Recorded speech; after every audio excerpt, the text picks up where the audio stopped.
Hello दोस्तों, कैसे हैं आप सब? बढ़िया हैं? तो चलिए स्वागत करते हैं आपका आपके अपने YouTube चैनल ज्ञान कलश पे। मैं अभिषेक त्रिपाठी आपको पढ़ा रहा था सीवीटी के सिलेबस के कुछ इंपॉर्टेंट टॉपिक्स पढ़ रहे थे। हम लोग कुछ पढ़ भी चुके हैं जो मोस्ट इंपॉर्टेंट थे, और जो कुछ चल रहे हैं जो इंपॉर्टेंट टॉपिक हैं उनके कुछ क्वेश्चंस, उनके कुछ क्वेरीज जो बहुत ही इंपॉर्टेंट होने वाले हैं आपके सीयूटी एग्जाम्स के पॉइंट ऑफ व्यू से। डेट भी आ चुकी है सीयूटी एग्जाम के लिए, है ना। तो प्रीवियस वीडियो में हमने डिस्कस किया था कि हम कैपेसिटर के बारे में बताएंगे आपको, जिसमें स्फेरिकल कैपेसिटर के बारे में चर्चा होगी।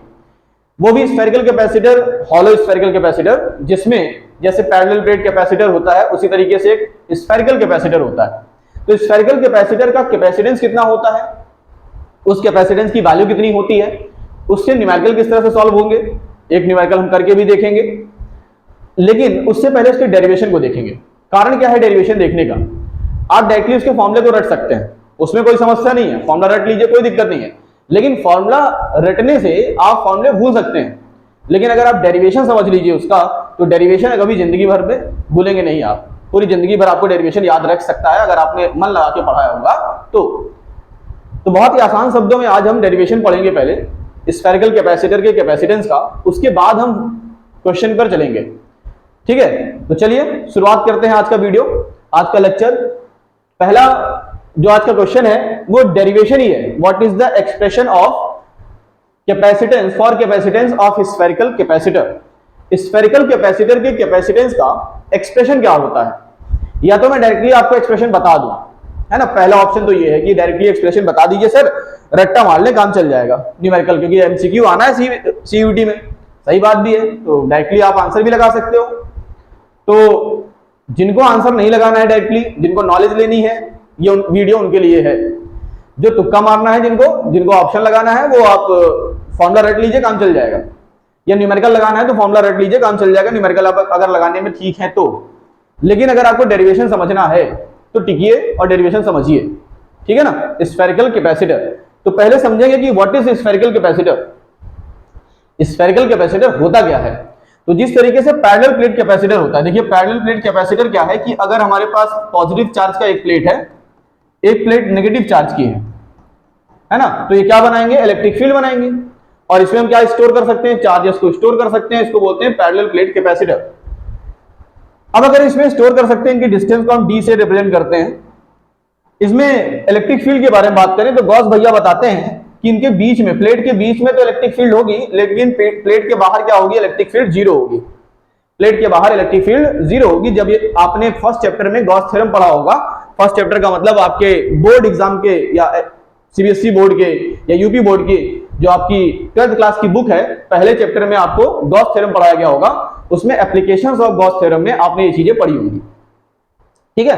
तो पैरेलल प्लेट कैपेसिटर आज हमें नहीं पढ़ना है। हमारा सिलेबस क्या है, आज का टॉपिक क्या है, हमारे टॉपिक में क्या है? Spherical capacitor.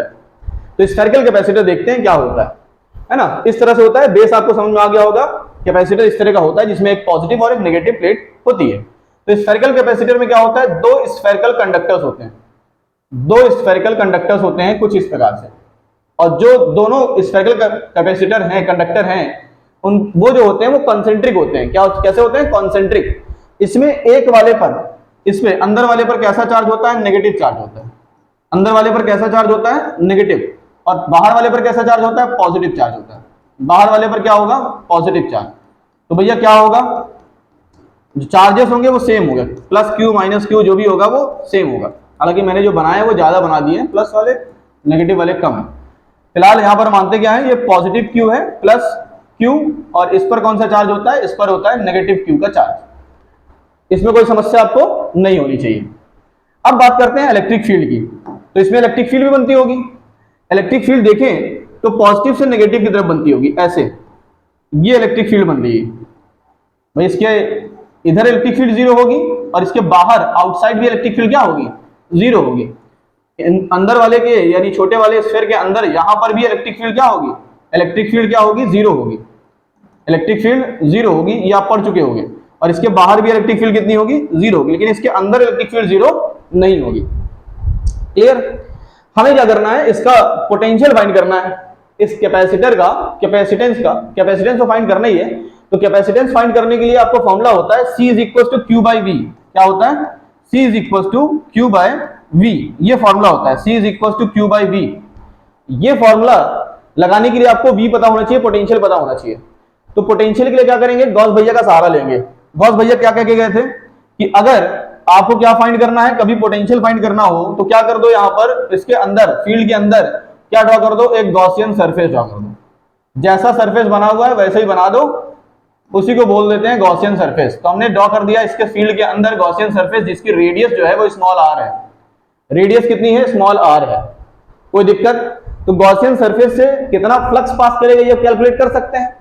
गॉसियन सरफेस से कितना फ्लक्स पास करेगा वो हम कैलकुलेट कर सकते हैं। कितना फ्लक्स पास करेगा, फ्लक्स होगा E इंटू ए।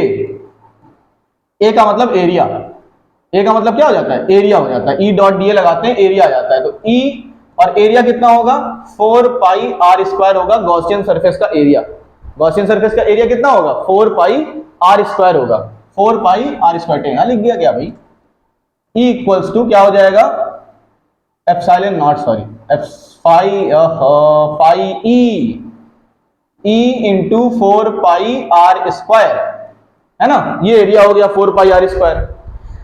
अब phi E equals to, Gauss भैया कहते हैं Q अपॉन एप्सिलॉन नॉट भी होता है। क्या होता है, Q अपॉन एप्सिलॉन नॉट। दोनों फाई की वैल्यू है, दोनों को इक्वल कर दें तो E equals to 4 pi r square into equals to Q upon epsilon naught. इसका मतलब E इज इक्वल्स टू मिल जाएगा 1 upon 4 pi epsilon naught Q by r square. यहां तक कोई समस्या मेरे ख्याल से नहीं होनी चाहिए। हमें पोटेंशियल निकालना है, इसके लिए हमें चाहिए relation between electric field and potential. Electric field और पोटेंशियल के बीच में क्या रिलेशन होता है, तो अभी पिछले लेक्चर में यानी पिछले वीडियो में भी हमने पढ़ा था। क्या पढ़ा था, E इज इक्वल टू होता है माइनस dv अपॉन dr। क्या होता है, माइनस dv अपॉन dr। तो हम कह सकते हैं कि dv इक्वल टू हो जाएगा minus of E dot dr। सही बात है ना।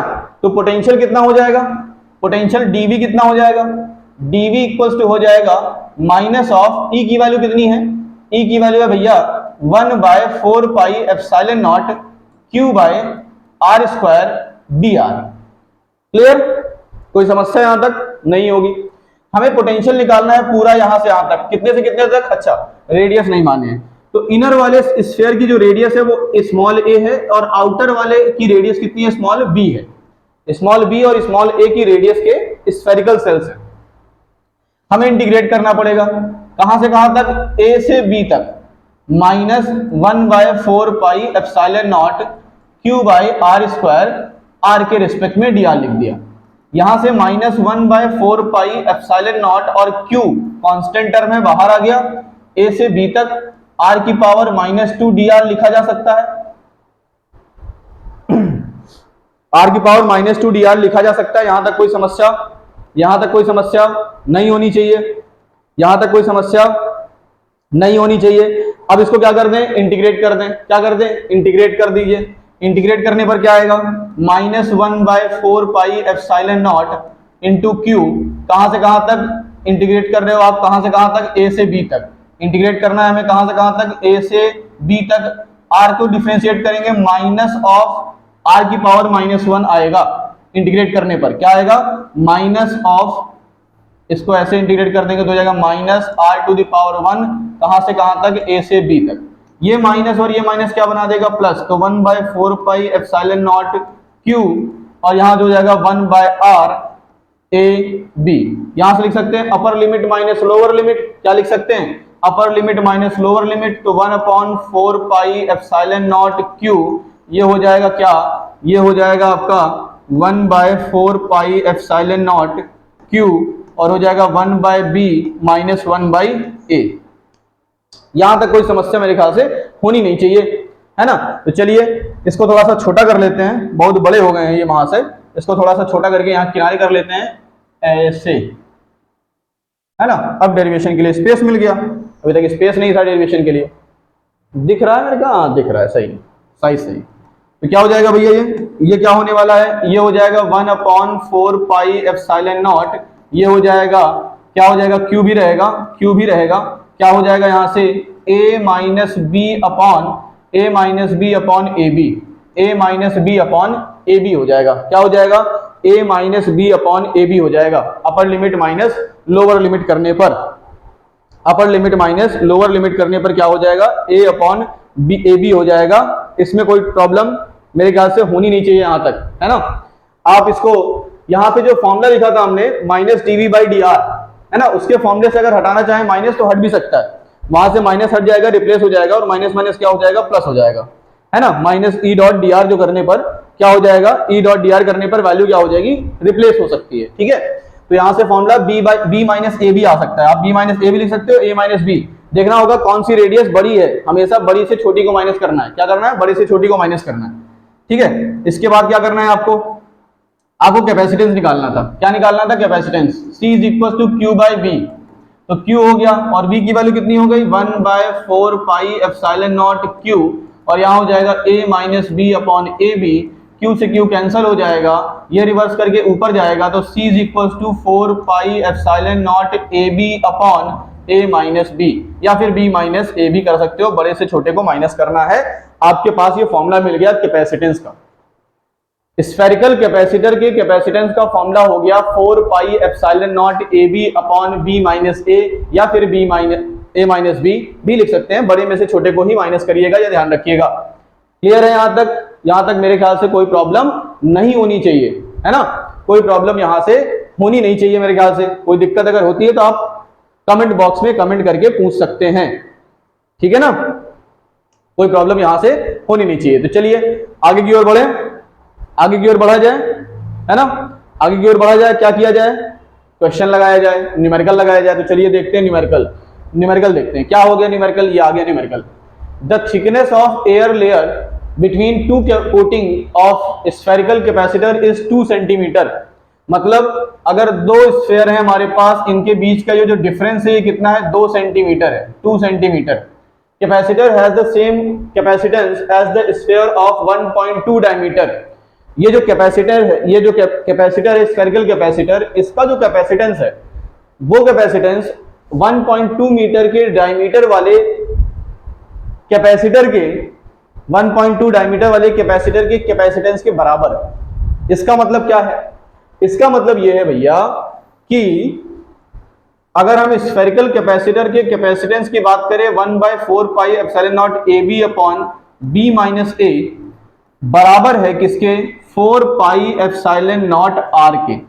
पढ़ चुके हैं हम लोग स्फेरिकल कैपेसिटर का कैपेसिटेंस कितना होता है। अगर हम स्फेरिकल की बात करें सॉलिड स्फेयर की, तो स्फेयर कैपेसिटर की क्या हो जाएगी, 4 पाई एप्सिलॉन नॉट आर हो जाएगा, और हॉलो वाले की कितनी हो जाएगी, 4 pi epsilon naught A B upon B minus A. Just अभी हमने डेरिवेशन किया है, इसमें किसी को कोई प्रॉब्लम होनी तो नहीं चाहिए, है ना। तो यहां से देखा गया कि ये 4 पाई एप्सिलॉन नॉट कट जाएगा, क्या बचेगा, A B upon B minus A equals to are.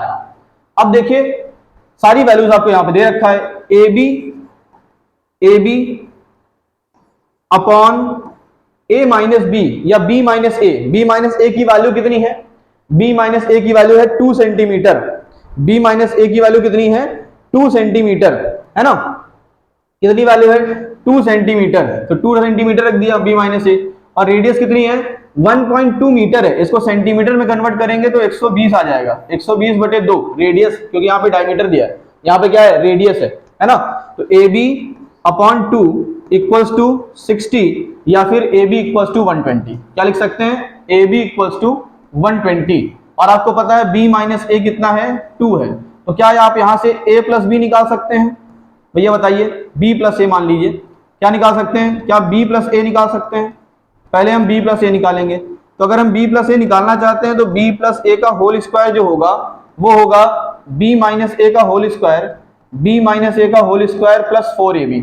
ये हम कुछ 1-2 वीडियो के पहले भी चर्चा कर चुके थे, जिसमें इलेक्ट्रिक वाला मैं पढ़ा रहा था, इलेक्ट्रोस्टैटिक वाला।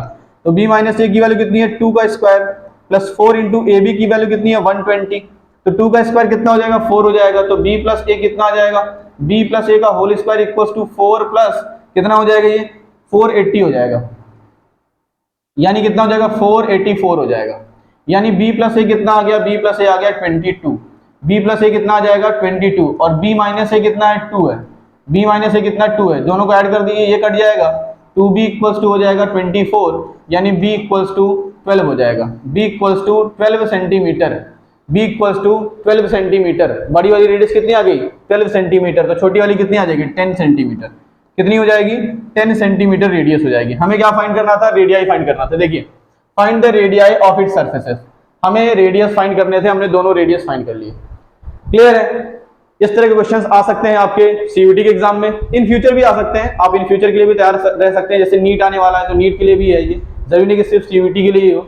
ये टॉपिक, ये क्वेश्चन नीट के लिए भी अच्छा क्वेश्चन है, यहाँ से क्वेश्चन बन सकते हैं। ठीक है, तो स्फेरिकल कैपेसिटर मेरे ख्याल से समझ में आ गया होगा। तो चलिए आज के लिए इतना ही रखते हैं, है ना। ये टॉपिक एक छोटा सा टॉपिक था लेकिन काफी इंपॉर्टेंट टॉपिक है। अगले वीडियो में हम लोग नेक्स्ट चैप्टर यानी थर्ड चैप्टर के बारे में डिस्कस करने आएंगे। थर्ड चैप्टर के कुछ इंपॉर्टेंट क्वेश्चंस और कुछ प्रीवियस क्वेश्चन जो आ चुके हैं उनके बारे में डिस्कस करेंगे। एक दो वीडियो में उनके लिए भी डिस्कस करेंगे। जो छोटे छोटे टॉपिक हैं, जो मोस्ट इंपॉर्टेंट टॉपिक है छोटे लेकिन काफी क्वेश्चन वहां से बन सकते हैं, है ना। काफी क्वेश्चन बने भी हैं प्रीवियस ईयर में, देखा जाए उठा करके, चाहे वो नीट का पेपर हो, चाहे सीयूटी का हो, चाहे जेईई का पेपर हो। क्योंकि सीयूटी आजकल वो लेवल का नहीं रह गया है कि आप सोचो कि एकदम हल्की फुल्की तैयारी करके सीयूटी निकल सकता है। नहीं, सीयूटी में भी अच्छे क्वेश्चंस आ सकते हैं और आते भी हैं अच्छे क्वेश्चंस। तो इन सब टॉपिक को आप ध्यान से पढ़िएगा, रिवाइजन करिए, जितना हो सके उतना रिवीजन करिए। पेपर आने वाले हैं, कम समय बचा है, जितने कम समय में आप कम चीजों को और इंपॉर्टेंट चीजों को पढ़ेंगे वो बेटर होगा। पूरा पढ़ें वो इंपॉर्टेंट नहीं है, आप इतना पढ़ रहे हैं जितना पढ़िए, कम से कम उस टॉपिक से अगर कोई क्वेश्चन बनता है तो आपसे छूटना नहीं चाहिए, आप ऐसा पढ़ाई करिए। ठीक है, ऐसी पढ़ाई करने का कोई मतलब नहीं बनता कि आपने पूरा पढ़ लिया, क्वेश्चन एक भी नहीं आ रहा है या आप कोई भी क्वेश्चन सॉल्व नहीं कर पा रहे हो, वो मतलब नहीं है। आप कम से कम पढ़िए लेकिन क्वेश्चन, सारे क्वेश्चंस को उसको टैकल कर ले रहे हैं तो फिर आप बेटर है, फिर आप पढ़ाई में बढ़िया है। ठीक है ना। तो चलिए मिलते हैं हम लोग नेक्स्ट वीडियो में, तब तक के लिए टाटा बाय बाय। ओके।